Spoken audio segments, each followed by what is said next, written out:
রাধে।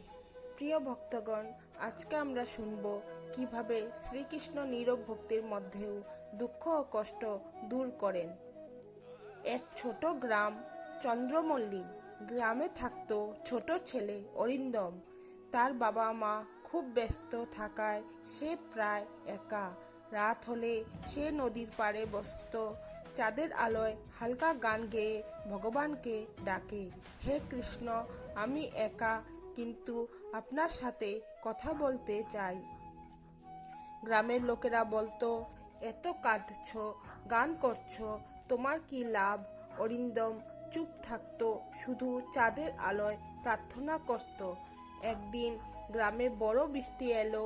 নদীর ধারে অরিন্দম দাঁড়িয়ে তার নীরব প্রার্থনা করল, হে কৃষ্ণ, আমার মা অসুস্থ, আমার বাবা দূরে, আপনি কি সাহায্য করবেন?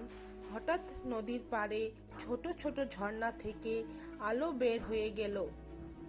চোখের সামনে শ্যামবর্ণ বালক দাঁড়ালো, হেসে বলল, যে নীরবে ডাকে তার ডাক আমি সর্বপ্রথম শুনি। পরদিন অরিন্দমের মা ধীরে ধীরে সুস্থ হয়ে গেল। নদীর ধারে ঝর্ণা আবার শান্ত হয়ে গেল। গ্রামের মানুষ দেখল অরিন্দমের কণ্ঠ চুপ ও ভক্তি শ্রীকৃষ্ণের হৃদয় স্পর্শ করেছে। ভক্তগণ নীরব চোখের জল ও চুপচাপ প্রার্থনাও শ্রীকৃষ্ণ শুনেন। যে বিশ্বাস রাখে তার কষ্ট কখনো বৃথা যায় না। চুপচাপ থাকুন, ভগবানের প্রতি বিশ্বাস রাখুন। রাধে রাধে। প্রিয় ভক্তরা, আপনাদের যদি এই কাহিনী ভালো লেগে থাকে তাহলে অবশ্যই লাইক করুন এবং কমেন্টে লিখুন রাধে রাধে।